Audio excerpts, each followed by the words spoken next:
Ya, hari ini kita bahas tentang batu ujian cinta yang ke-10 ya. Jadi berani untuk komitmen. Saya mengajak kita melihat Daniel 1 ayat 8. Daniel 1 ayat 8, mari kita baca bersama-sama. 1, 2, 3, iya. Daniel berketetapan untuk tidak menajiskan dirinya dengan santapan raja dan dengan anggur yang biasa diminum raja. Dimintanyalah kepada pemimpin pegawai istana itu supaya tak usah menajiskan dirinya. Jadi secara konteks, ya, zaman daripada Daniel ini kita tahu semua daripada makanan dan minuman dipersembahkan kepada dewa matahari. Jadi dalam bagian itu dia tidak mau menajiskan segala sesuatu yang dikaitkan dengan paganism itu ya. Jadi punya komitmen dan ini dijalankan dan dibuktikan. Semua tidak mengurangi cara Tuhan memelihara kehidupan Daniel, Sadrak, Mesak, dan Abednego. Ya. Jadi komitmen yang benar itu dikaitkan untuk Tuhan. Ya. Dan berkaitan juga dengan kesucian. Roma 15 ayat 5-7, saya mengajak kita membaca bagian ini. Ya. Semoga Allah yang adalah sumber ketekunan dan penghiburan, mengaruniakan kerukunan kepada kamu sesuai dengan kehendak Kristus. Garis bawahi kata kerukunan, ya, komunion. Sehingga dengan satu hati dan satu suara kamu memuliakan Allah dan Bapa Tuhan kita Yesus Kristus. Garis bawahi kata memuliakan Allah. Sebab itu terimalah satu akan yang lain sama seperti Kristus juga telah menerima kita untuk kemuliaan Allah. Kembali lagi, firman Tuhan mengatakan seluruh keakraban kita, ya, seluruh kekompakan kita, baik berkaitan dengan pacaran, persahabatan, keluarga, komunitas gereja, semuanya ketika diikat dalam kasih Kristus, semua kembali lagi dikaitkan dengan kemuliaan Allah. Jadi tidak ada satu komunitas keakraban hanya karena diikat oleh hobi, ya. Itu komitmen yang terlalu antroposentris. Ya, itu tidak akan ada satu penyucian di dalamnya. Kita lihat lagi bagian firman Tuhan Kejadian 29 ayat 18-20. Yakub cinta kepada Rahel. Sebab itu ia berkata, aku mau bekerja kepadamu 7 tahun lamanya untuk mendapatkan Rahel, anakmu yang lebih muda itu. Ya, dia berkata kepada Laban. Saud Laban, lebih baiklah ia kuberikan kepadamu daripada kepada orang lain. Maka tinggallah kepadaku. Jadi bekerjalah Yakub 7 tahun lamanya untuk mendapatkan Rahel. Ya, ada 7 tahun pengujian. Tetapi 7 tahun itu dianggapnya seperti beberapa hari saja karena cintanya kepada Rahel. Ternyata dia diuji lagi oleh Laban, dikasih sebelum Rahel dikasih siapa? Lea. Setelah itu tambahlah berapa tahun lagi? 7 lagi. Berarti ujiannya berapa tahun? 14 tahun. Kalau kamu mungkin terasa lebih tua ya. Ternyata tetap dia setia, dia menjalankan.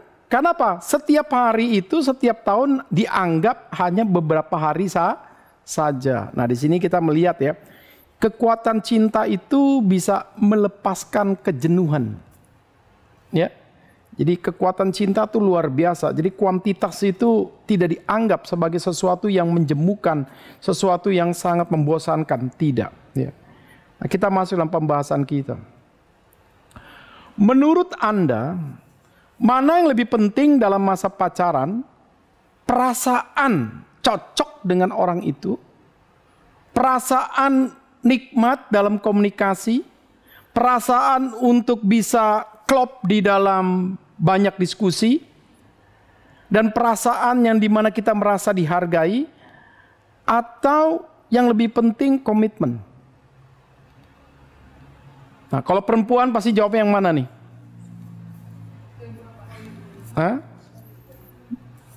Pasti perempuan itu perasaan di depan, komitmen belakangan. Tapi Alkitab nanti kita lihat komitmen di depan.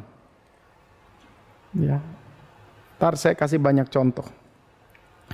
Mengapa komitmen dapat melampaui event-event pertemuan secara kuantitas di dalam persahabatan menuju pacaran dan bahkan di dalam masa pacaran? Banyak begitu orang punya pengalaman dengan seseorang, sudah pergi ke sana, ke sini. Masa pacaran juga banyak pengalaman sekali, makan di sana, di sini. Sate enak di Cikarang, Delta Mas, Kerawang, di Jakarta. Mungkin dia pernah rasakan. Kenapa? Sama-sama pengagum sate. Apalagi kalau itu sate babi misalnya. Oh, dia suka ini, dia punya pengalaman semua. Ternyata putus juga. Ya. Kenapa? Karena setiap orang pacaran, jikalau orientasinya event, kesenangan, tanpa membangun dengan komitmen, itu pacaran di atas permukaan air. Ya, itu tidak sejati. Itu pacaran yang terlalu duniawi.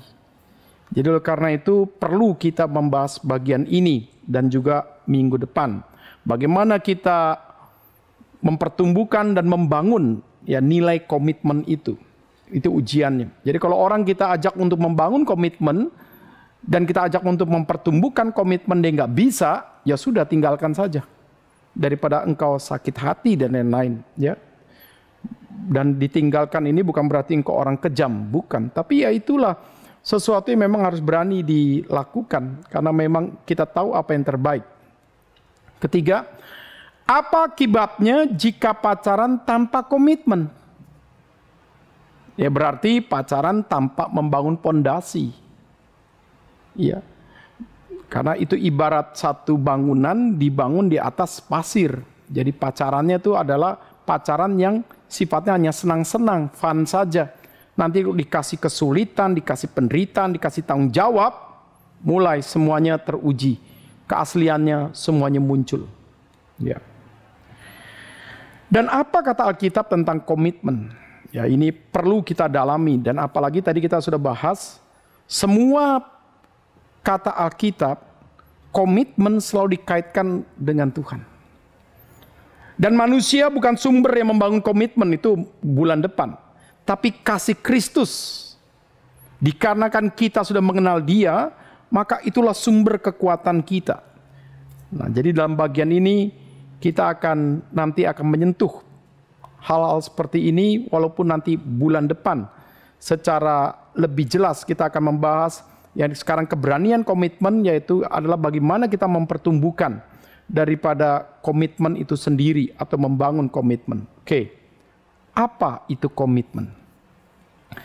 Daniel 1 ayat 8 di mana Daniel ya beserta dengan Sadrak, Mesak dan Abednego mendemonstrasikan mereka adalah orang-orang yang sudah mengenal Tuhan, Allah Yahweh, sementara kelompok-kelompok daripada bagian orang Media Persia ini adalah orang yang menyembah dewa matahari. Ya, jadi mereka menyewa dewa Baal, Bel Asasar. Itu makanya namanya ada selalu depan tuh ada Bel. Ya.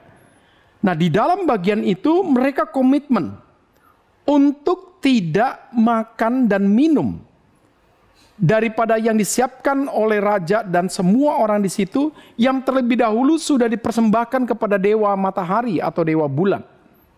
Jadi dalam bagian ini saudara, komitmen adalah ketetapan hati atau janji dalam hati untuk melakukan sesuatu yang sifatnya itu sungguh-sungguh dan tekun, tapi untuk Tuhan.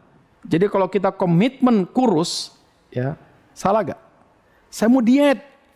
Biar nanti lewat pasca daripada pandemi ini saya berbeda. Nah, itu komitmen kan? Saya tanya, boleh gak itu? Boleh gak? Oke, boleh. Tapi masuk gak dalam komitmen rohani kayak seperti ini? Oh, saya diet supaya saya tidak boleh borosin uang Tuhan. Masa makan uang saya keluar hanya kebanyakan temanya untuk makan. Janji iman tidak ada, memberikan persembahan yang terbaik untuk Tuhan tidak ada, untuk diri selalu bisa ada. Nah, saat itulah dia komitmen bagaimana mengatur kebutuhan yang penting bukan soal makan, tapi bagaimana hidup dapat makanan yang dikaitkan untuk Tuhan. Nah, berarti waktu dia komitmen untuk diet, tetapi dia tahu bahwa dia tidak boleh diperbudak oleh makan, karena hidup bukan soal makan, tapi makan untuk hidup, untuk memuliakan Tuhan. Nah itu boleh. Tapi kalau kenapa kamu komitmen gak makan?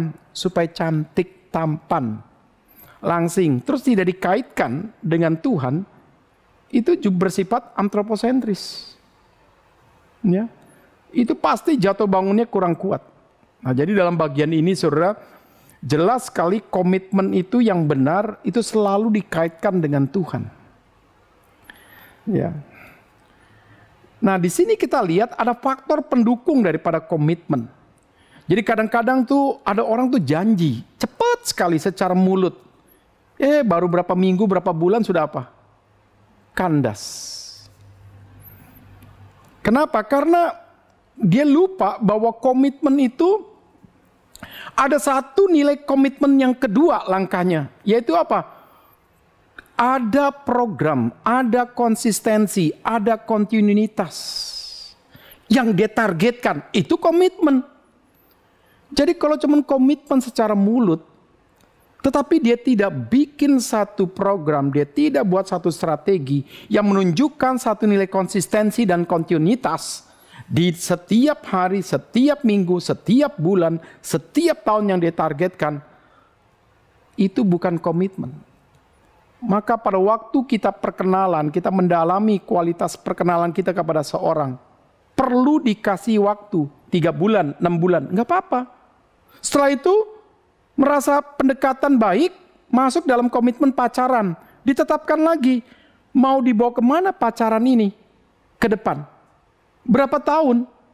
Jangan bilang, biarkanlah air mengalir sampai kita nanti menemukan satu air yang dimana kita merasakan ketenangan, disitulah nanti kita akan menikah.